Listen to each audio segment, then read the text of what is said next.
নমস্কার। আজকের গল্প বিভূতিভূষণ বন্দ্যোপাধ্যায়ের লেখা দুর্মতি। নিশ্চিন্তপুর গ্রামের প্রান্তে হরিচরণ রায়ের ছোট্ট একখানা কোঠা বাড়ি ছিল। সংসারে থাকিবার মধ্যে তাহার স্ত্রী আর এক ছেলে। হরিচরণ রায়ের বয়স বছর ৩০, স্ত্রীর বয়স ২১-২২। হরিচরণ রায়ের লেখাপড়া এমন বিশেষ কিছুই জানা ছিল না। তাহার উপর নিতান্তই পাড়া গেঁয়ে মানুষ। কাজেই কোথাও না যাইয়া তিনি বাড়ি বসিয়া পৈতৃক আমলের সামান্য একটু জমি জমার খাজনা সাধিতেন। কচু, কুমড়া, বেগুন আবাদ করিতেন, ঠিক বলা চলে না, পুঁতিতেন। ইহাতেই ৩ প্রাণীর এক প্রকার কষ্টে সৃষ্টে সংসার চলিয়া যাইত। পৌষ মাস, খুব শীত। সন্ধ্যার সময় এক দূর প্রজাবাড়ি হইতে খাজনা আদায় করিয়া হরিচরণ বাড়ি ফিরিয়া আসিল। স্ত্রী বীণাপাণি উঠানের তুলসী তলায় সন্ধ্যা দিতেছিল। স্বামীকে আসিতে দেখিয়া তাড়াতাড়ি তুলসী তলায় প্রণাম সারিয়া হাসি মুখে কাছে আসিয়া জিজ্ঞাসা করিল, তবে যে বলা হলো ফিরতে অনেক রাত হবে, আমি এখনও ডাল বাটিনি। হরিচরণ হাতের পুটুলি নামাইতে নামাইতে বলিল, এলাম চলে, খাজনা তো ১ পয়সাও দেবে না, মিথ্যে হয়রান হওয়া। বীণাপাণি হাতের প্রদীপ নামাইয়া রাখিয়া বলিল, একটু দাঁড়াও, আমি কুঁয়ো থেকে টাটকা জল তুলে দিই, তবু একটু গরম হবে এখন। এবার যে শীত পড়ল, তাতে পুকুরের জলে আর কাজ চলবে না। হরিচরণের ছেলে নিপু বাবার গলার স্বর পাইয়া ঘরের মধ্য হইতে বাহির হইয়া আসিল। মাকে নিশ্চিন্ত মনে তুলসী তলায় প্রদীপ দিতে দেখিয়া সে ঘরের মধ্যে তাকের হাঁড়ি হইতে আমসত্ত্ব চুরির কাজে ব্যাপিত ছিল। বাবার গলার স্বরে বুঝিল বিপক্ষ সজাগ হইয়াছে। সে ক্ষুণ্ণ মনে বাহির হইয়া আসিয়া বাবার বড় পুঁটুলিটা দেখিয়া হঠাৎ নিজের অসাফল্যের দুঃখটা ভুলিয়া গেল। বাবাকে সে একটু ভয় করিত। হঠাৎ কাছে না আসিয়া আঙুল দিয়া পুটুলিটা দেখাইয়া জিজ্ঞাসা করিল, কি বাবা এতে? হরিচরণ বলিল, হ্যাঁ রে, এই বাঁদর, এই শীতে একটা কিছু গায়ে দিতে নেই তোর? ওগো, নিপুর সে দোলাইখানা কোথায় গেল? বীণাপাণি জলের বালতি নামাইয়া বলিল, সেই বিকেলবেলা থেকে বলছি ছেলেকে, ও কি কারুর কথা শোনে? গায়ে দিয়ে দিলেও গায়ে রাখবে না, ওই তো কাঠের আলনায় দোলাই রয়েছে। হরিচরণ বলিল, সে বেতখানা কোথায় গেল? নিপু প্রমাদ গনিয়া মার মুখের দিকে চাহিল। বীণাপাণি বলিল, থাক গো, আজ আর কিছু বলো না। তারপর ছেলেকে কাছে টানিয়া বলিল, এবার ফের কিন্তু যেদিন। ১ ঘণ্টা পরে দেখা গেল বীণাপাণি রান্নাঘরে বসিয়া ডাল বাটিয়া কি একটা পিঠা তৈয়ারির কাজে জোগাড় করিতেছে। বাহিরের কনকনের শীত হইতে আত্মরক্ষা করিবার জন্য হরিচরণ উনানের পাশে বসিয়া তামাক টানিতেছে এবং স্ত্রীর সহিত খোশ গল্প করিয়া সমস্ত দিনের শ্রম নিবারণের চেষ্টা করিতেছে। নিপু ঘুমাইয়া পড়িয়াছে। বীণাপাণি ভুলই শুনুক কি যাই হোক, স্বামী বাহির হইয়া যাইবার সময় সে শুনিয়াছিল তাহার ফিরিতে রাত হইবে। কাজেই যে ডাল পূর্বে বাটা উচিত ছিল, তাহা সে এখন বাটিতে বসিয়াছে। ইহার পর কখন কি হইবে? বীণাপাণি অত্যন্ত অপ্রতিভ হইয়া তাড়াতাড়ি বাটিতে লাগিল।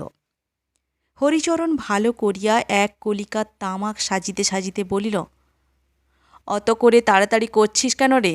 না হয় একটু রাতই হবে এখন, এই তো সবে সন্ধে, শেষে কি আঙুল টাঙ্গুল ছেঁচে ফেলবি? নিতান্ত ঘরোয়া লোক হরিচরণের স্ত্রীর সহিত সম্ভাষণের রীতি এই রকমই। অবশ্য ছেলেপুলের সম্মুখে এবং বাহিরের লোকের কাছে সম্ভাষণের অন্য রীতি আছে। এটা নির্জনের একটু গাঢ় রকমের আদরের ডাক। বীণাপাণি হাসিয়া বলিল, কেন, আঙুল কি রোজই ছেঁচি নাকি? বীণাপাণি দেখিতে মন্দ নহে, রংটি খুব ফর্সা না হইলেও উজ্জ্বল শ্যামবর্ণ। মুখের গড়নটি বেশ সুন্দর, চোখ দুটিও ডাগর ডাগর, পাড়াগাঁয়ের গৃহস্থবধূ, কাজকর্মে থাকে বলিয়া শরীরেরও বেশ নিটোল স্বাস্থ্য। হরিচরণ তামাক টানিতে টানিতে বলিল, না তা নয়, সত্যি বউ, দেখ কতদিন ভাবছি একজোড়া ভালো রকম অনন্ত তোকে গড়িয়ে দেব, তা এই হবে করে, বুঝলি না। বীণাপাণি একটুখানি হাসিয়া মুখ নিচু করিয়া রহিল। সে বিবাহের পর প্রথম শ্বশুরবাড়ি আসিয়া আজ 10 বৎসর ধরিয়া কথা শুনিয়া আসিতেছে। একজোড়া সোনার অনন্ত গড়াইয়া দেওয়া যে তাহার দরিদ্র স্বামীর পক্ষে কতটা অসম্ভব তাহা সে বুঝিত। স্বামীকে একটু ভুলাইবার জন্য সম দুঃখে বলিল, তা এবার তো হয়েও যেত, ওই সেটেলমেন্টের খরচা দিতেই তো অনেকটা বেরিয়ে গেল। হরিচরণের সামান্য যাহা কিছু জমিজমা ছিল, এবার সেটেলমেন্টের খরচ বাবদ তাহার দরুন গভর্নমেন্টের লোককে 30 টাকা দিতে হইয়াছিল। সে কিন্তু স্ত্রীর কাছে ও যেসব লোকে জমিজমার ধার ধারে না তাহাদের নিকট প্রচার করিয়া বেড়াইত যে তাহার পৈতৃক অনেক জমি লোকে ফাঁকি দিয়া খাইত। এখন সেটেলমেন্টে সেগুলি সে ফিরিয়া পাইয়াছে, প্রায় শতাবধি টাকা এজন্য তাহাকে খরচা দিতে হইয়াছে। সেটেলমেন্টের ক্যাম্পে তাহার খুব খাতির হইয়াছে ইত্যাদি। স্ত্রীর চোখে বড় হইতে সকলেই চাহে। স্ত্রীর মুখে সেটেলমেন্টের কথা শুনিয়া হরিচরণ আরম্ভ করিল, দেখ সেদিন তো ক্যাম্পে গেলাম, আমাদের গাঁয়ের অনেক সব বড় বড়, ডেকে জিজ্ঞাসাও করলে না কানুন গো। আমি যেতে মাত্রেই কানুন গো একেবারে চেয়ার ছেড়ে উঠে দাঁড়ালো, বললে, আসুন জমিদার মশাই আসুন। 7 বেড়ের দরুন সেই জমার যে কাগজপত্র গোলমাল হয়েছিল, বুঝলি তো, তা বলতেই কানুন গো মুহুরিদের সব বকে উঠল, বললে, রায়মশাই আমি না থাকলেই এরা সব গোলমাল করে ফেলে, আপনি বসুন, আমি বন্দোবস্ত করে দিচ্ছি। সে খাতির কি। স্ত্রীর ডাগর চোখের প্রশংসমান দৃষ্টিতে উৎসাহিত হইয়া হরিচরণ অধিকতর ভিত্তিহীন কি একটা ফাঁদিতে যাইতেছিল। এমন সময় তাহাদের বাহিরের বাড়ির সদর দরজায় কে যেন ঘা দিতেছে শোনা গেল। বীণাপাণি বলিল, ওগো, দরজায় কে যেন ঘা দেয়। হরিচরণ বলিল, কই না, এত রাত্রে কে ঘা দেবে। সঙ্গে সঙ্গে পুনরায় আঘাতের শব্দ ও কার গলার আওয়াজ শোনা গেল। বীণাপাণি বলিল, ওই যে কে ডাকছে, দেখো না একবার। হরিচরণ শঙ্কিত হইল। পূর্বেও যে আঘাতের শব্দ সে না শুনিয়াছিল এমন নহে, কিন্তু এই শুনিতে না পাওয়ার ভান করিবার মূলে একটু প্রত্নতত্ত্ব নিহিত আছে। আজ 3 বৎসর পূর্বে ঠিক এই পৌষ মাসেই সে রামনারায়ণপুরের হাটে এক কাবুলি আলোয়ান বিক্রেতার নিকট ধারে 10 টাকা মূল্যের একটা আলোয়ান খরিদ করিয়াছিল। হতভাগ্য কাবুলিওয়ালা 2 বৎসর যাবৎ হাঁটাহাঁটি করিয়াও এ পর্যন্ত টাকা পাওয়া তো দূরের কথা, হরিচরণের সাক্ষাৎ পর্যন্ত পায় নাই। হরিচরণ শঙ্কিত চিত্তে সামনের উঠানে গেল। সেই কাবুলিওয়ালাটা এত রাত্রে আসে নাই তো। বিচিত্র কি, সঙ্গে কি সে তাহার 2-1 জন দেশভ্রাতাদের আনিয়াছে? তাহা হইলে উপায়। সন্তর্পণে বাহির বাটির দরজার নিকট যাইতে যাইতে হরিচরণ শুনিতে পাইল দরজার বাহির হইতে বাংলায় কে উচ্চস্বরে বলিতেছে, রায়মশাই কি বাড়ি আছেন?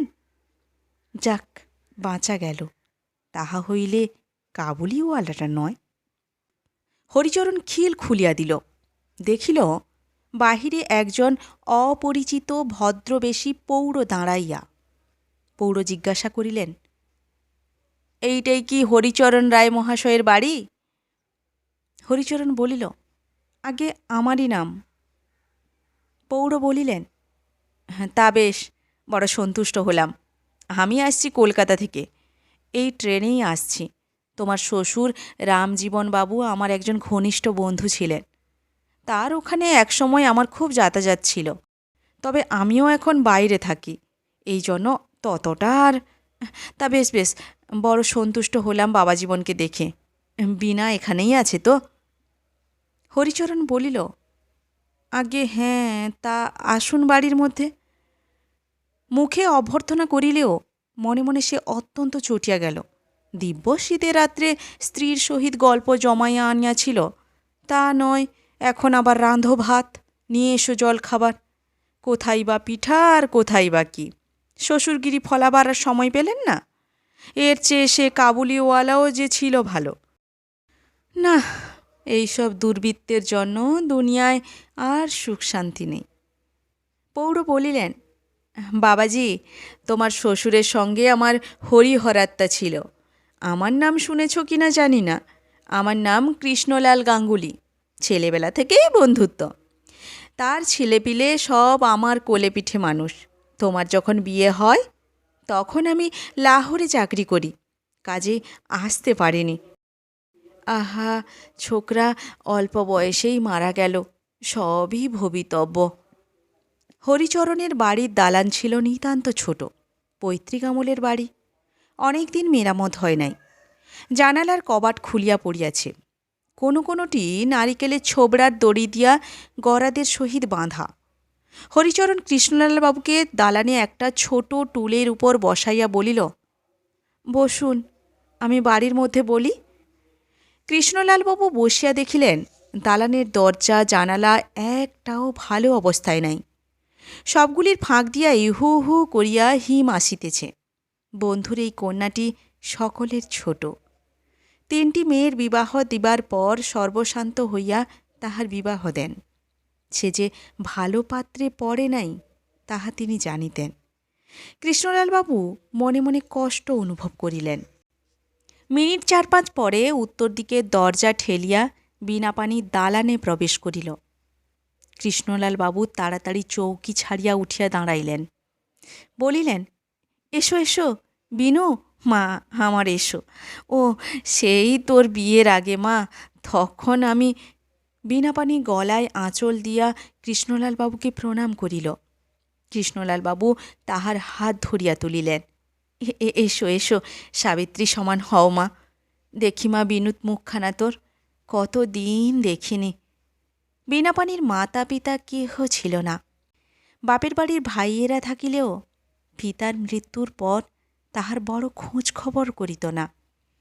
আজ 5-6 বৎসর সে বাপের বাড়ি যায় নাই বা বাপের বাড়ির কাহাকেও দেখে নাই।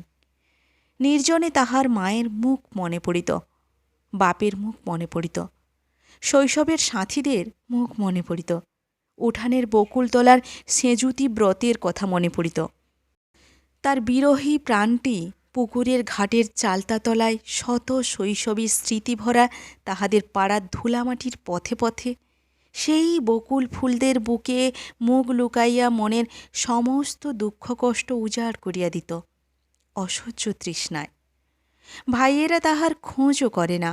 সে ভাবিত, আজ মা বাপ বাঁচিয়া থাকিলে কি তাহাকে এরূপ করিয়া ফেলিয়া থাকিতে পারিতেন? হাজার হোক মেয়ে মানুষ। অনেক দিন পরে পিতৃসম পিতৃবন্ধুকে পাইয়া তাহার সেই অভিমানী সকলের চেয়ে প্রবল হইয়া উঠিল। ডাগর চক্ষু দুটি ছাপাইয়া চোখের জল ঝর ঝর করিয়া গড়াইয়া পড়িল। কৃষ্ণলালবাবু তাড়াতাড়ি কোঁচার খুঁট দিয়া তাহার চোখের জল মুছাইয়া দিতে দিতে সান্ত্বনা দিতে লাগিলেন। ছি বিনু, মা আমার, কেঁদো না। কাঁদে কি? ছি। বীণাপাণি আঁচলে চোখ মুছিতে মুছিতে কাঁদো কাঁদো সুরে বলিল, এতদিন কোথায় ছিলেন জেঠামশাই? আমি তো লাহোরে ছিলাম অনেক দিন, তারপরে দেশে এসে সব শুনলাম। তোর বিয়ের সময়ও আমি চিঠি পেয়েছিলাম বটে, কিন্তু আসতে পারলাম না, বড় জরুরি কাজ পড়ে গেল। এই তো সেদিনকার কথা। নরুদা ভালো আছে জেঠামশাই? নরু ভালো আছে, পড়ছে, এবার বিয়ে পরীক্ষা দেবে। আমার কথা বলে নরুদা? বলে না মা, খুব বলে। তার নিজের বোন নেই, তোকেই বোনের মতো ছেলেবেলা থেকে জানে। ছেলেবেলা খেলা হতে হতে তুই একবার ঝগড়া করে নরুর মুখ আঁচড়ে দিয়েছিলি, তোর মনে আছে বিনু? বীণাপাণি একটুখানি হাসিল, সঙ্গে সঙ্গে কিন্তু শৈশবের সাথী নরুদার কথা মনে পড়ায় তাহার চোখের পাতা পুনর্বার অশ্রুসিক্ত হইয়া উঠিল। বলিল, নরুদা আমায় একবারটি দেখতে আসে না কেন জেঠামশাই? আপনি গিয়ে একবারটি পাঠিয়ে দেবেন। কৃষ্ণলালবাবু বলিলেন, দেব বই কি মা, দেব, তবে এখন তো আসতে পারবে না, এবার যে তার পরীক্ষা কি না, বিয়ে পরীক্ষা হয়ে গেলে তখন তোকে একবার দেখে যাবে, বলে দেব। বীণাপাণির মনে পড়িল রাত হইয়াছে, জ্যাঠামশাইয়ের আহারাদির বন্দোবস্ত তো করিতে হইবে। সে বলিল, আপনি বসুন জ্যাঠামশাই। কৃষ্ণলালবাবু শশব্যস্ত হইয়া প্রায় চৌকি হইতে উঠিয়া পড়িয়া বলিলেন, শোন মা শোন, আমার জন্য এত রাত্রে কিছু রাঁধতে টাঁধতে হবে না, আমি রাত্রে বরং। বীণাপাণি ঘাড় বাঁকাইয়া জননীর মতো শাসনের সুরে বলিল, আচ্ছা সে হবে, বসুন জ্যাঠামশাই, আমি সে বুঝব। কৃষ্ণলালবাবু হতাশ হইয়া বসিয়া পড়িলেন। বীণাপাণির বড় ইচ্ছা হইল জ্যাঠামশাইকে শীতে রাত্রে গরম গরম লুচি ভাজিয়া খাওয়ায়, কিন্তু পয়সা কই? তাহাতে এখনই তো প্রায় 1 টাকা খরচ। সংসারে অসচ্ছলতা যে কত দূর তাহা তো সে জানে। সে রান্নাঘরে গিয়া দেখিল স্বামী উনুনের পাড়ে বসিয়া আপন মনে তামাক টানিতেছে। স্ত্রীকে দেখিয়াই হরিচরণ বলিল, তা কি, ভাত টাত তো আবার আনতে হবে। বীণাপাণি বলিল, একটা কথা বলি, রাখবে? জেঠামশাইয়ের বয়স হয়েছে, আমার কাছে এসেছেন, এ সময় যদি একটু সেবা যত্ন করতে না পারবো, তবে মেয়ে জন্ম মিথ্যে নিয়েছিলাম। আমি ভাবছি জ্যাঠামশাইকে খানকতক লুচি ভেজে দিই। তুমি তোমার সেটেলমেন্টের টাকা থেকে একটা টাকা নিয়ে গিয়ে বিপিনের দোকান থেকে জিনিস কিনে নিয়ে এসো না, আনবে? হরিচরণ কিছু পূর্বে স্ত্রীর নিকট যে জমিদারগিরির আস্ফালন করিয়াছিল, আসন্ন বিপদের মুখে সে কথা ভুলিয়া গেল। মাথা চুলকাইতে চুলকাইতে বলিল, তা তো আনলে ভালোই হতো, মানে আনা তো কিছু উচিত ছিল, কিন্তু হয়েছে কি, এই 24-এর মধ্যে টাকা দাখিল না করলে আবার সার্টিফিকেট জারি হবে, ওই যা জোগাড় করা আছে তা থেকে। বীণাপাণি উপায় ঠাউরাইয়া রাখিয়াছিল। বলিল, তুমি তার জন্য ভেবো না, আমার কানের ছেঁদা ভালো হয়নি, মাকড়ি পড়তে বড় ব্যথা হয়, আজই খুলে রাখতাম, তা নিপুর জন্মবার বলে খুলেনি। তুমি ওই থেকে টাকা নিয়ে যাও, কাল সকালে বরং মাকড়ি বাঁধা দিয়ে 2 টাকা আর কোথাও পাবে না, মাকড়ি তো সেই খুলতেই হবে। ইহার পর আর কোনো প্রতিবাদ করা ভালো দেখায় না বলিয়া হরিচরণ বলিল, তবে একটা বাটি দাও, ঘিটা আনতে হবে, যাই দেখি। হরিচরণ চলিয়া গেলে বীণাপাণি দালানে গিয়া দেখিল কৃষ্ণলালবাবু চামড়ার ব্যাগ খুলিয়া কী সব জিনিসপত্র বাহির করিতেছেন। তাহাকে দেখিয়া বলিলেন, মা বিনু শোন, এদিকে আয়, আমার একটা স্বাদ তোকে পূরণ করতে হবে মা। বীণাপাণি হাসিয়া বলিল, কি জেঠামশাই? তুই ছেলেবেলায় আমার কাছে বসে আমার জল খাবার থেকে খাবার তুলে খেতিস, তোর মনে আছে? আমি কলকাতা থেকে খাবার এনেছি ব্যাগে করে, তোকে ছেলেবেলার মতো খাওয়াবো বলে। আয় এখানে বস বিনু, তোকে কতদিন খাওয়াইনি, তখন এইসব খাবার খেতে তুই খুব ভালোবাসতিস, তোর মনে আছে? আয় মা, এখানে বস দেখি। জেঠামশাইয়ের কথা শুনিয়া বীণাপাণির খুব আমোদ অনুভব হইল। সঙ্গে সঙ্গে মনে হইল, বাপ জ্যাঠা ভিন্ন, কি কেউ মেয়ের কষ্ট বোঝে? সে খাইতে ভালোবাসে সত্য, কিন্তু সেজন্য এখানে তো কেউ কোনো দিন তাহাকে আদর করিয়া ভালো কিছু খাইতে দেয় নাই। পূর্বে তো তাহার শ্বশুর শাশুড়ি বর্তমান ছিলেন, আর জেঠামশাই আজ কলিকাতা হইতে ব্যাগে বহিয়া খাবার আনিয়াছেন তাহাকে খাওয়াইবার জন্য। শুধু যত্ন ও স্নেহ দান করিতে করিতে তার মনটি যে গৃহিণী ও জননীর প্রবীণত্বে উপনীত হইতেছিল, আজ এই পৌরের সংস্পর্শে তাহার সে মনটি আবার 10 বৎসরের ছোট মেয়ের মতো হইয়া গেল। তাহার পর তার ঘুমন্ত খোকা নিপুর কথা মনে পড়িল। সেও খাবার খাইতে ভালোবাসে। এ পর্যন্ত জেঠামশাই নিপুর কথা কিছু বলেন নাই, বোধ হয় তাহার কথা তিনি জানেন না। জানিলে নিশ্চয়ই তাহার কথা জিজ্ঞাসা করিতেন। নিজে বলিতে তাহার লজ্জা করিতে লাগিল। বীণাপাণি আসিয়া জেঠামশাইয়ের কাছে গিয়া বসিল। কৃষ্ণলালবাবু আহ্লাদে আত্মবিস্মৃত প্রায় হইলেন। বাম হাতে বীণাপানির মাথার চুলগুলির মধ্যে আঙুল চালাইতে চালাইতে তিনি তাহাকে খাবার খাওয়াইতে লাগিলেন। মা বিনু, সেই তুই ছেলেবেলায় আমার জল খাবার থেকে জোর করে টপ টপ খাবার তুলে খেতিস, তোর মনে আছে কি? তখন তুই খুব ছোট, মা আমার কত রোগা হয়ে গিয়েছে। একথা সত্য নহে, কারণ বীণাপানি পূর্বাপেক্ষা বরং সুস্থই ছিল। আজ যদি রাম থাকতো। এইটে খেয়ে দেখ মা, একে রাজভোগ বলে। এ তুই কখনো খাসনি। এ কলকাতা ছাড়া সব জায়গায় বড় একটা মেলে না। কেমন, ভালো নয়? বীণাপানির মনে হইল নিপু কখনো রাজভোগ খায় নাই। সে খাইতে খাইতে নত মুখে ঘাড় নাড়িল।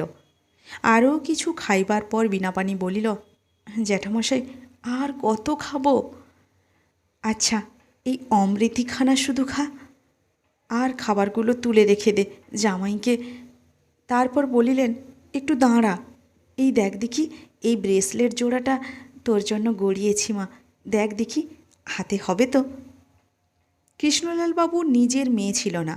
বন্ধু কন্যাকে শৈশব হইতেই তিনি নিজের কন্যার ন্যায় দেখিতেন। বহুদিন দেশে আসেন নাই। বিদেশ হইতে দেশে আসিবার সময় প্রথমেই তাহার বীণাপানির কথা মনে পড়িল। প্রায় ২,০০০ টাকা খরচ করিয়া দিল্লিতে তিনি বীণাপানির জন্য এই ব্রেসলেট জোড়া প্রস্তুত করিয়াছিলেন। কৃষ্ণলালবাবু ব্রেসলেট জোড়াটি বীণাপানিকে দেখাইবার জন্য প্রদীপের সম্মুখে ধরিলেন। ক্ষীণ আলোয় তাহার চারিদিকের পাথরগুলি ঝকঝক করিয়া উঠিল। বীণাপানি ব্রেসলেট দেখিয়া শুধু আশ্চর্য নয়, মুগ্ধ হইয়া গেল। সে এরূপ জিনিস কখনো দেখে নাই। এগুলি কি জ্বলিতেছে? পাথর? পাথর ওই রকম জ্বলে নাকি? ওমা! বিস্ময়ে তাহার মুখ দিয়া কথা সরিল না। কৃষ্ণলালবাবু বলিলেন, দেখি মা, তোর হাত। বীণাপানির হাতের সবুজ ও লাল রঙের জার্মানি কাঁচের চুড়িগুলোকে বিদ্রূপ করিয়া ব্রেসলেটের দামি চুনি, পান্না, হীরা, জহরতগুলি যেন খিলখিল করিয়া হাসিয়া উঠিল। প্রদীপের আলোক শতভাগে ভাগ করিয়া ব্রেসলেট জোড়া বীণাপানির হাতে যেন লাল সবুজ নীল আগুনের ফুলকি উড়াইয়া জ্বলিতে লাগিল। বীণাপানি নিজের হাতের দিকে চাহিয়া অনেকক্ষণ চোখ ফিরাইতে পারিল না। গহনা আবার এরকম হয় নাকি? কৃষ্ণলালবাবু বীণাপানির ভাব দেখিয়া বুঝিলেন যে গহনাটি তাহার পক্ষে অপ্রত্যাশিত রূপে সুন্দর হইয়াছে। ইহাতে তিনি মনে মনে অত্যন্ত খুশি হইলেন। আহা, গরিবের ঘরে পড়িয়া মেয়েটা কত কষ্টই পাইতেছে, তবু এ বুড়া তো তাহাকে একটু আনন্দ দিতে পারিল। এই সময় হরিচরণ দোকান হইতে ফিরিল। দালানের বাহিরে তাহার আসিবার শব্দ শুনিয়া বীণাপানি দালান হইতে সরিয়া গেল।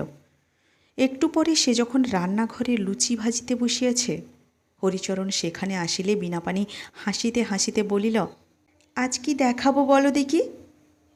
কৃষ্ণলালবাবু হরিচরণকে গহনার সম্বন্ধে কোনো কথা বলেন নাই, কারণ বলা তাহার পক্ষে একটু অশোভন হইত। হরিচরণ বলিল, কি? ব্রেসলেট পাইয়া বীণাপানির আনন্দ আর ধরিতেছিল না। সে ব্রেসলেটটা স্বামীকে দেখাইবার জন্য ক্যাশে পুরিয়া ক্যাশটা রান্নাঘরে আনিয়াছিল। স্বামীর সঙ্গে একটু কৌতুক করিতে ইচ্ছা হইল। বলিল, আচ্ছা, একটুখানি চোখ বুজিয়ে থাকো দেখিনি, আমি একটা ভেলকি দেখাবো। হরিচরণ বলিল, কি শুনি না। বীণাপানি বলিল, আচ্ছা বোঝাও না একটু চোখ, দেখাচ্ছি। আমি পিছন ফিরছি, কি দেখাবে দেখাও। বীণাপানি ক্যাশ খুলিয়া নিজের হাতে পড়িল। তারপর হাসি মুখে বলিল, চেয়ে দেখো এদিকে। হরিচরণ হঠাৎ চাহিয়া দেখিতেই যেন চমকাইয়া উঠিল। বলিল, কি ও? বীণাপানি বলিল, কি বলো দেখি। হরিচরণ নিচু হইয়া স্ত্রীর হাতের উপর ঝুঁকিয়া পড়িয়া দেখিতে লাগিল। সেও দরিদ্র সন্তান, এরকম জিনিস কখনো দেখে নাই। হাঁ করিয়া অনেকক্ষণ ব্রেসলেট জোড়ার দিকে চাহিয়া রহিল। বীণাপানি সকৌতুকে বলিল, কোথায় পেলাম বলো দেখি। হরিচরণ বলিল, উনি দিলেন বুঝি, দেখি।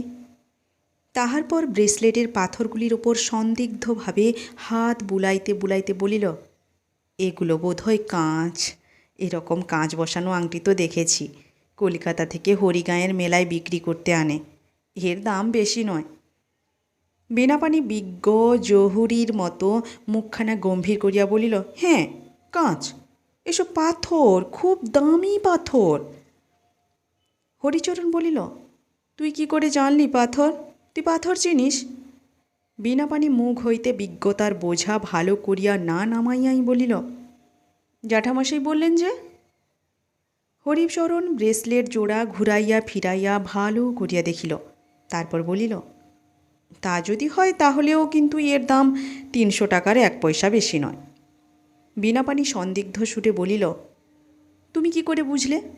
জেঠামশাই যে বললেন পাথরগুলোর দাম খুব বেশি। হরিচরণ বলিল, ওই রকমই হবে, 300 না হোক 350 হলো, তার বেশি আর কত হবে? আজকাল পাথরের দাম কি? আর পাথরই তো সব জায়গায় ছেয়ে ফেলেছে, সোনার ওতে কতটুকু আছে? বীণাপাণির কথা বিশ্বাস হইল না। একজোড়া অনন্ত গড়াইতে সে শুনিয়াছে 500 টাকার বেশি পড়ে, আর একজোড়া দামি পাথর বসানো ব্রেসলেট যে 300 টাকায় হইবে, ইহা তাহার আদৌ সম্ভব বলিয়া মনে হইল না। রাত্রি বেশি হইবার ভয়ে বীণাপাণি খুব শীঘ্র শীঘ্র খাবার প্রস্তুত করিয়া ফেলিল। তারপর জেঠামশাইকে ও স্বামীকে খাওয়াইয়া নিজে খাইয়া শুইতে গেল। পরদিন ভোরে জেঠামশাই নিপুকে দেখিয়া অত্যন্ত আশ্চর্য হইলেন। সেদিনকার বিনু, তাহার ছেলে অত বড় হইয়াছে। সমস্ত সকাল নিপুর সঙ্গ ছাড়া হইলেন না। দুঃখ করিতে লাগিলেন। বিনুমার খোকা হইয়াছে জানিলে তিনি তাহার জন্য অন্তত একটা চেন গড়াইয়া আনিতেন। কলিকাতার কৃষ্ণলাল বাবুর জরুরি কাজ। দুপুরের ট্রেনে রওনা হইবার ইচ্ছা থাকিলেও বীণাপাণি চোখের জল এড়াইতে না পারিয়া তিনি বৈকাল পর্যন্ত রহিয়া গেলেন। সন্ধ্যার পূর্বে হরিচরণ তাহাকে স্টেশনে পৌঁছাইয়া দিতে গেল। 7-8 দিন হইয়া গেল।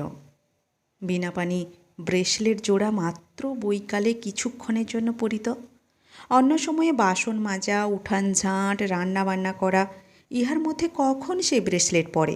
ব্রেসলেট জোড়া তাহার কাছে যেন নিত্য নতুন ঠেকিত। প্রদীপের মৃদু আলোয় নীল, লাল, সবুজ আলো যখন ব্রেসলেটের গা হইতে ঠিকরাইয়া পড়িত, বীণাপাণি মুগ্ধ দৃষ্টিতে তাহার দিকে চাহিয়া থাকিত। তাহার উজ্জ্বল শ্যামবর্ণ সুগঠিত হাত দুটিতে ব্রেসলেট জোড়াটি বড় সুন্দর মানাইয়াছিল। হরিচরণ একদিন রাত্রে খাইতে বসিয়া বলিল, বউ, তোর হাতে বড় সুন্দর দেখাচ্ছে কিন্তু। বীণাপাণির মুখ লজ্জায় ও আনন্দে রাঙা হইয়া উঠিল। 7-8 দিন পরে মাঘ মাসের মাঝামাঝি রায়বাড়িতে একটা বড় নিমন্ত্রণ উপস্থিত হইল। বীণাপাণির অনেক দিনের একখানা জরিপার কাপড় তোরঙ্গের ভিতর তোলা ছিল। নিমন্ত্রণ আমন্ত্রণে ওই কাপড়খানা সে বাহির করিয়া পড়িত। হরিচরণ মুখে যতই আস্ফালন করুক, স্ত্রীকে ভালো কাপড় কিনিয়া দিবার ক্ষমতা তাহার ছিল না। অত্যন্ত পুরাতন হইলেও বীণাপাণি কাপড়খানাকে অতি যত্নের সহিত ব্যবহার করিত। এই নিমন্ত্রণে যাইবার সময় কাপড়খানা সে বাহির করিয়া পড়িল ও মেয়ে মহলে দিগ্বিজয়ের লোভ সামলাইতে না পারিয়া ব্রেসলেট জোড়াও হাতে পরিয়া খাইতে গেল। তাহার ইচ্ছা নিজেকে লোকের চক্ষে বড় করা। আমাদের দেশের শিক্ষিত পুরুষদের জ্ঞান ও বিদ্যা আছে, তাহারা লোক সমাজে তাহাই দেখাইয়া বেড়ান, কিন্তু বেচারি মেয়েদের সে সম্বল নাই। কাজেই তাহারা শুধু গহনা দেখাইয়া বড় হইতে চাহে। সন্ধ্যার একটু পরে বীণাপাণি নিমন্ত্রণ হইতে ফিরিয়া আসিল। একাদশীর জ্যোৎস্না অল্প অল্প ফুটিয়াছে। বাড়িতে কেহ নাই। নিপুকে রায়গৃহিণী ভালোবাসিতেন। রাত্রের জন্য তাহাকে রাখিয়া দিয়েছেন, সকালে লোক দিয়া পাঠাইয়া দিবেন। বীণাপাণি ভাবিল, স্বামী এখনও বাড়ি আসেন নাই, ততক্ষণ গা ধুইয়া ও কাপড়খানা কাচিয়া আসিয়া রান্না চড়াইয়া দিবে।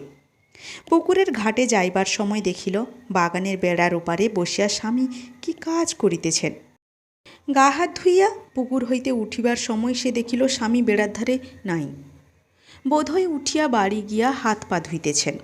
বাড়ি আসিয়া দেখিল দুয়ার যেমন তেমনই তালা লাগানো আছে, স্বামী বাড়ি নাই। ভাবিল বোধহয় পাড়ার কোথাও বেড়াইতে গিয়াছেন। জলের ঘড়া দালানের মুখে নামাইয়া সে ঘড়ার জলে হাত পা ধুইয়া রকে উঠিল। কুলুঙ্গি হইতে চাবি লইয়া ঘর খুলিল। তারপর শুকনা কাপড় পরিয়া প্রদীপ জ্বালিল। জলের ঘড়া বাহির হইতে আনিয়া ভিতর হইতে দালানের দোর বন্ধ করিয়া রান্নাঘরে যাইবে। এমন সময়ে তাহার ব্রেসলেটের বাক্সের কথা মনে পড়িল। নিমন্ত্রণ খাইয়া আসিয়া ব্রেসলেট খুলিয়া কেশ শুদ্ধ গহনা দালানের উপর রাখিয়াছিল। তুলিয়া রাখিবার জন্য সেখানে গিয়া বিনাপানি দেখিল ব্রেসলেটের কেশ দালানে নাই। ভাবিল তবে কি নিচে পড়িয়া গেল? আলো ধরিয়া দেখিল সেখানেও নাই। বিনাপানির মুখ ভয়ে নীল বর্ণ হইয়া গেল। পরক্ষণেই মনে হইল বোধহয় স্বামী ঘরে আসিয়া জিনিসটা অসাবধানে পড়িয়া থাকিতে দেখিয়া বাক্সের মধ্যে রাখিয়া দিয়া থাকিবেন। তাহার নিজের তোরঙ্গের চাবি নিজের কাছে। স্বামীর নিজস্ব একটা তোরঙ্গ ছিল, তাহার চাবি ছিল না। সেটা খুলিল, দেখিল তাহাতেও নাই। এ কুলুঙ্গি সে কুলুঙ্গি খুঁজিল, বাক্সের উপর নিচে দেখিল, ঘরের কোণে খুঁজিল, কোথাও নাই। গরিবের গৃহস্থালী, বাক্স প্যাঁটরার সংখ্যা অত্যন্ত অল্প। যাহা ছিল তাহার কোথাও ব্রেসলেটের কেশ খুঁজিয়া পাইল না। বিনাপানি ভয়ে আড়ষ্ট হইয়া উঠিল। তাহা হইলে অন্য কেহ কি ঘরে ঢুকিয়া চুরি করিল? সে কথা ভাবিতেও পারিতেছিল না। ভাবিতেই তাহার বুক কেমন আড়ষ্ট হইয়া যাইতে লাগিল। চুরি গিয়াছে এ কথায় আমল না দিয়া সে মনে মনে ভাবিতে লাগিল, তবে কি তাহার স্বামী কৌতুক দেখিবার জন্য গহনার বাক্স লুকাইয়া রাখিয়াছেন? নিশ্চয়ই তাই, নতুবার কে লইতে পারে। হরিচরণের সেদিন বাড়ি ফিরিতে বেশ বিলম্ব হইল। সে কোনো দিন এত রাত করিয়া ফিরে না। যখন ফিরিয়া আসিল তখন অনেক রাত। তাহার এক হাঁটু ধূলিকাদা, যেন অনেক রাস্তা হাঁটিয়া আসিয়াছে। হরিচরণ ঢুকিয়াই বলিল, ওহ, আজ যা ঘোরাঘুরি হলো। সেই বেলা 2টোর সময় তুমি নেমন্তন্ন গেলেই বেরিয়েছি, আর অনবরত ঘুরছি। তা তুমি এসেছো কখন? বিনাপানি স্বামীর কথা শুনিয়া হাসিয়া ফেলিল, বলিল, আমি বুঝি কিছুই বুঝতে পারিনি। কচি খুকি কি না, সে তুমি বের হয়ে গেলেই আমি ধরেছি। হরিচরণের মুখ হঠাৎ একেবারে কাগজের মতো সাদা হইয়া গেল। একটু পরেই সে কথা বলিল বটে, কিন্তু সে যেন অনেক চেষ্টা করিয়া। কি বলো দেখি? সত্যি বলছি, আমি তো বাড়ি ছিলাম না। আমি সেই 2টোর সময়ে চলে গেছি খাজনা আদায় করতে। তুই কিসের কথা বলছিস? কি বল দেখি? সত্যি বলছি, আমি তো বাড়ি ছিলাম না। আমি সেই 2টোর সময়েই চলে গেছি খাজনা আদায় করতে। তুই কিসের কথা বলছিস? তাহার স্বরে লেশ মাত্র কৌতুকের আভাস ছিল না। বিনাপানি স্বামীর কথায় ও চোখ মুখের ভাবে চিন্তিত হইল। বলিল, সেই ব্রেসলেটের বাক্স কোথায় গেল? খুঁজে পাচ্ছি না। সন্ধ্যের আগে নেমন্তন্ন খেয়ে এসে দালানের উপর রেখে গেলাম। তারপর ঘাট থেকে এসে দেখি নাই। তুমি সত্যি জানো না? না জানো, সত্যি সত্যি বলো লক্ষ্মীটি। হরিচরণ লাফাইয়া উঠিল, হ্যাঁ বলো কি? ব্রেসলেটের বাক্স পাওয়া যাচ্ছে না? কি সর্বনাশ! সে যে অনেক টাকা জিনিস, আমি কি করে জানবো বলো? আমি তো এখানে ছিলামই না। আমি কি মিথ্যে বলছি? সেই 2টোর সময় বেরিয়ে গিয়েছি, আমি তো কিছুই জানি না। বিনাপানি স্বামীর কথা শুনিয়া বুদ্ধি হারাইল। সঙ্গে সঙ্গে তার মনে হইল বেলা 2টার সময় বাহির হইয়া যাওয়ার কথাটা স্বামী এত জোর করিয়া বলিতেছেন কেন? সে যে তাহাকে সন্ধ্যার পর বেড়ার পাশে গাবতলায় বসিয়া কঞ্চি কাটিতে দেখিয়াছে। স্বামীর আস্ফালন ও বিস্ময়ের মধ্যে একটা মিথ্যার ধ্বনি তাহার কানে আসিয়া যেন বাজিতে লাগিল। হরিচরণ অত্যন্ত চিৎকার করিয়া হাত পা নাড়িয়া বলিতে লাগিল, বলো কি? সে তো 1 টাকার জিনিস নয়। তুমিই বা সেটাকে ফেলে অমন করে যাও কেন? যা, সর্বনাশ হয়ে গেল। ভালো করে ঘরদোর খুঁজেছ? চলো দেখি, আমি একবার খুঁজে দেখি। ওসব মেয়েলি খোঁজার কাজ নয়। যাবে কোথায়? ঘরেই কোথাও পড়ে রয়েছে। বিনাপানি দালানের মেঝেতে বসিয়া পড়িল। একটা নতুন রকমের ভয় তাহার মনের মধ্যে দেখা দিল। স্বামী মিথ্যা কথা বলিতেছেন কেন? বিনাপানি কখনো স্বামীকে অবিশ্বাস করে নাই। স্বামীর কথা এবারও সে অবিশ্বাস করিত না যদি সে সন্ধ্যার সময় তাহাকে না দেখিত। বুদ্ধির দিক হইতে না হইলেও তাহার নারী হৃদয়ের অনুভূতি শক্তি কেমন করিয়া বুঝিয়া ফেলিল স্বামী প্রতারণা করিতেছে। তাহার ভয়টা অস্পষ্ট রকমের। কিসের জন্য এ ভয় তাহা সে বুঝিল না। ব্রেসলেট তো তুচ্ছ, তাহার জন্য এ ভয় নয়। স্বামী মিথ্যা কথা বলিতেছে কেন? তবে কি? কথাটা সে ভাবিতেও পারিল না, কিন্তু মনের মধ্যে সে কথা স্পষ্টভাবে গ্রহণ করিতে না পারিলেও একটা মহা যন্ত্রণাকর অনুভূতি মনের কোন গোপন তল হইতে যেন ঘনাইয়া উঠিতে লাগিল। তাহার কোনো নির্দিষ্ট রূপ নাই, তাহা আবছায়ার মতোই অস্পষ্ট, অথচ তীক্ষ্ণ ও কঠিন। রাত্রি শেষের হিমকণার মতো ঠান্ডা তাহার গোপন সঞ্চার। সেই তীক্ষ্ণ শৈত্য ক্রমে ক্রমে তাহার হৃৎপিণ্ডে পৌঁছাইয়া সেখানকার উষ্ণ রক্তস্রোতকে যেন জমাট বাঁধাইয়া দিল। তাহার চোখের সামনে হরিচরণ হাঁক ডাক করিয়া তোল পার করিতে লাগিল, বাক্সের নিচে, সিন্দুকের নিচে, চৌকির নিচে এবং তাহা ছাড়া যত অসম্ভব স্থানে খুঁজিতে লাগিল। বীণাপাণি চুপ করিয়া বসিয়া রহিল। স্বামীকে কি বলিবে? একবার ভাবিল, বলে যে সে তাহাকে সন্ধ্যার সময় ঘাটে যাইবার পথে দেখিয়াছে, কিন্তু না, ছি। সেদিন তো বটেই, পরের দিনও কাটিয়া গেল। ব্রেসলেটের কোনো সন্ধান হইল না। হরিচরণ বলিতেছে যে সে থানায় গিয়া ডায়েরি করিয়া আসিয়াছে, এখানে বাস করা অসম্ভব হইয়া উঠিল, আর চলে না, ইত্যাদি। শীতের সেই ঠান্ডা রাত্রি ধীরে ধীরে শেষ হইয়া আসিল। ভাঙা জানালার ফাঁক দিয়া চাঁদের আলো বিছানায় আসিয়া পড়িল। বিবাহের পর হইতে আজ পর্যন্ত যে মধুর অনুভূতি তাহার মনের মধ্যে চিরজাগরিত ছিল, দুঃখে কষ্টে যাহা তাহার নীরব অবলম্বন, জানালার বাহিরের ওই ভোরের জ্যোৎস্নার মতো তাহা ধীরে ধীরে মন হইতে মিলাইয়া যাইতেছে। সংসারের শত অনটনীয় মুখে যে হাসি তাহার চিরদিন ফুটিয়া থাকিত, হে কোন নিষ্ঠুর অপহারক তাহার সরল নারী হৃদয়ের সে গোপন ঐশ্বর্য এক মুহূর্তে লুটিয়া লইল। আজ 10 বৎসর ধরিয়া তিল তিল সঞ্চয়ের সে যে অমূল্য রত্নভাণ্ডার। গাছে গাছে পাখিরা যখন জাগিয়া উঠিয়া কলরব করিতে লাগিল, বীণাপাণি বিছানা হইতে উঠিয়া তখন বাহিরে গেল। সমস্ত রাত না ঘুমাইয়া তাহার চোখ রাঙা হইয়া উঠিয়াছে। বাঁশ গাছের মাথা অন্যদিনের মতো আজও ভোরের হিঙ্গুল রাগে রাঙা। পুকুরের পথে কচি কচি দুর্বাদলে শিশিরের জলের আলো আজও রামধনুর রং ফলাইয়াছে। আশ শ্যাওড়ার ঝোপের মাথায় রাঙালতার সাদা ফুলগুলি অন্যদিনের মতোই নবপ্রস্ফুট, কিন্তু পৃথিবীর চেহারা এক রাতেই তাহার কাছে বদলাইয়া গেল কিসে? সমস্ত দিন কোনরূপে কাটিল। বীণাপাণির মুখে ব্রেসলেটের সম্বন্ধে এ পর্যন্ত কোনো কথাই আর শোনা যায় নাই। চুপ করিয়া কলের পুতুলের মতো সে সংসারের কাজ একে একে করিয়া গেল। রাত্রে শুইয়া তাহার আর ঘুম হইল না। তাহার সকল নির্ভরতা ভরা নারী হৃদয় যেন নিষ্ঠুর আঘাতে একেবারে ভাঙ্গিয়া গিয়াছে। সেদিন ভোরে যখন হরিচরণ উঠিল, তখনও বীণাপাণি শুইয়া। হরিচরণ কাজে বাহির হইয়া গেল। ফিরিল যখন, দেখিল নিপু রকে বসিয়া কাঁদিতেছে। ঘরের মধ্যে গিয়া দেখিল বীণাপাণি তখনও বিছানায় শুইয়া। স্ত্রীকে গায়ে হাত দিয়া ডাকিতে গিয়া দেখিল তাহার গা জ্বরে পুড়িয়া যাইতেছে, সংজ্ঞা নাই। জ্বরের ঘোরে অঘোর অচৈতন্য। হঠাৎ অনুতাপের দংশনে হরিচরণের মন তীব্র বেদনায় ভরিয়া উঠিল। সেদিন সেই সন্ধ্যার সময় গহনা চুরি করিয়াছিল, নানা দিকে দেনা ও পাওনাদারদের জ্বালায় বিব্রত হইয়া। তাহার পূর্বে কয়েকদিন হইতেই তাহার স্ত্রীর ব্রেসলেট জোড়াটার উপর লোভ হয়। সেদিন সন্ধ্যাবেলা ঘরে ঢুকিয়াই সে দেখিল দালানের উপর ব্রেসলেটের বাক্স।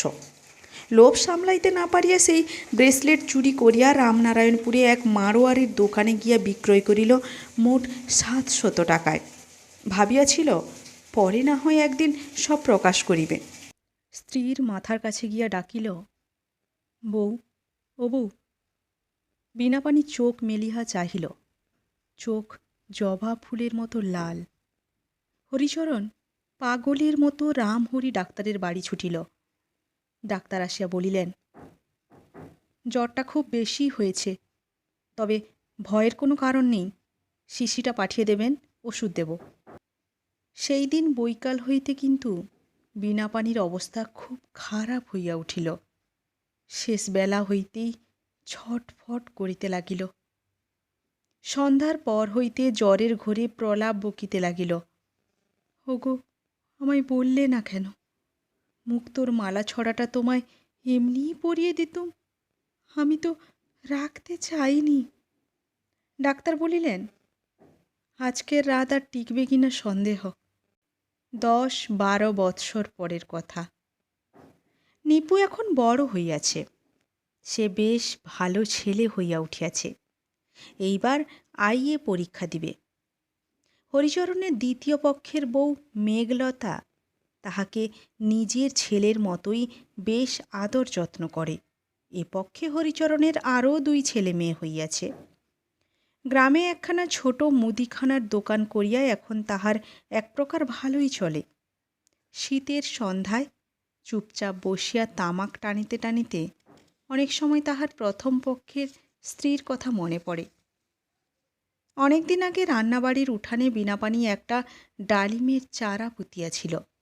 শীতকালে যখন রাঙা রাঙা ফলের ভারে গাছটার ডালগুলি নুইয়া পড়ে, তখন ভাত খাইতে খাইতে সেদিকে চাহিয়া হরিচরণের গলার ভাত বাঁধিয়া হঠাৎ বিষম লাগিয়া যায়। তাহার ছোট মেয়ে পুঁটি বলে, মা, তুমি তরকারিতে এত ঝাল দাও কেন? ঝালের চোটে বাবার চোখ দিয়ে জল গড়াচ্ছে। নমস্কার।